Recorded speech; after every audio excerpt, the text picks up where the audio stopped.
Storyteller voice, engaging tone.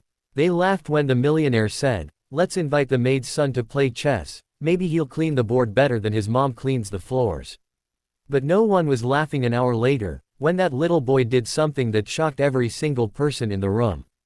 Before we begin, make sure to hit that like button, subscribe, and stay till the very end, because this story will remind you that genius has no color, and respect knows no class. It was a chilly Sunday morning when Olivia, a single mother and housemaid, arrived at the grand mansion of the Varners.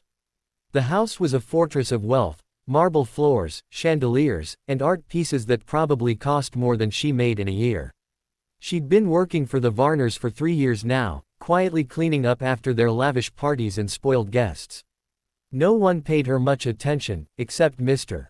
Varner's wife, Victoria, who liked to give her sarcastic smiles and comments like, "You should be grateful, Olivia. You get to breathe millionaire air every day." Olivia would smile politely and keep working. What they didn't know was that at night, after long hours of mopping and dusting, she would sit by the kitchen table with her 10-year-old son, Elijah, and teach him chess.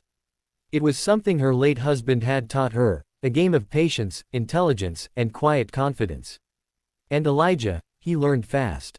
Too fast. Within a few months, he was beating her effortlessly, and even started solving chess puzzles far above his age level. He didn't have toys or video games like other kids, but he had something better, a dream. "Mom," he'd say, his big brown eyes full of determination, "one day I'll be the best chess player in the world. Then you won't have to clean anymore." One evening, as Olivia cleaned the Varners' study, she overheard a conversation.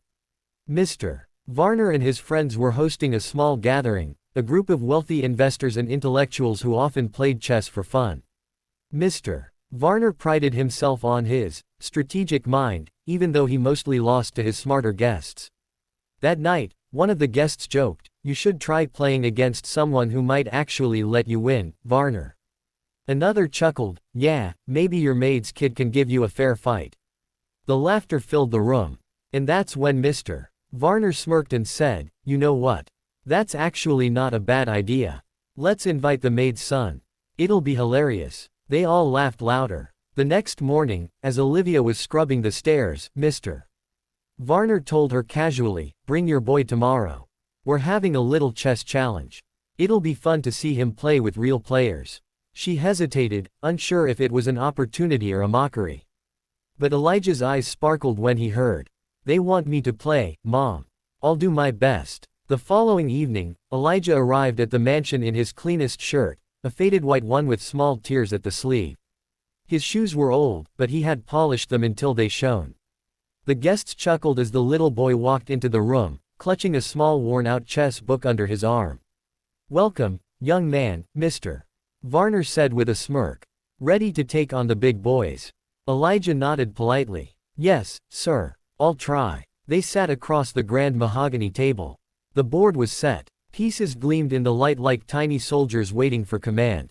Everyone gathered around to watch the show. The first few moves were casual. Mr. Varner played confidently, grinning every time Elijah hesitated. But after a few turns, the smile started to fade.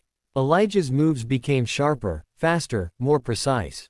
He began setting traps Mr. Varner couldn't see coming. "Interesting," murmured one of the guests as Elijah sacrificed a knight to deliver a crushing checkmate 5 moves later. Mr. Varner blinked in disbelief. "Wait, what? How did?" Elijah smiled softly. "It's called the Greek gift sacrifice, sir." The room went silent. "Best of 3, Mr. Varner muttered. Elijah agreed, and they played again. This time, Elijah demolished him in 18 moves. Then again, in 12. By the end, the laughter had turned to stunned silence. The same guests who had mocked Olivia's son now stood around him, amazed. One of them whispered, "This kid, he's not normal. He's a prodigy." Another asked Elijah how he learned to play so well. Elijah simply said, "My mom taught me." Every eye turned to Olivia, who stood quietly by the doorway, tears glistening in her eyes. That moment changed everything. One of the guests, a famous chess grandmaster named Victor Henson, approached Olivia and Elijah afterward. "I've never seen such raw talent," he said in awe. "He has what we call perfect board vision. Let me train him." It was like a dream. Within months, Elijah began traveling with Victor, entering tournaments, and astonishing everyone he played. His name started appearing in newspapers, the maid's son who outsmarted millionaires. Sponsors came forward, scholarships followed, and every time Elijah won, he would turn to his mother in the crowd and whisper, "We're almost there, Mom." Years passed. Elijah became one of the youngest international masters in the world. And when he was finally interviewed on television, they asked him what kept him going. He said, "People laughed at us. They thought my mom was just a maid. But she was the first person to believe I could be more. She taught me that brains and heart matter more than money and name." The audience stood up in applause. And as for Mr. Varner, he watched the interview in silence, realizing the biggest lesson he'd ever learned didn't come from his wealth or his social circle, but from the little boy he once mocked. Storyteller voice. So the next time someone underestimates you, remember Elijah and his mom. Genius can come from anywhere. Love, faith, and resilience can turn even the humblest home into a kingdom. If this story touched your heart, hit that like button, subscribe, and share it with someone who needs hope today. Because the world needs more people who believe in each other, just like Olivia believed in her son.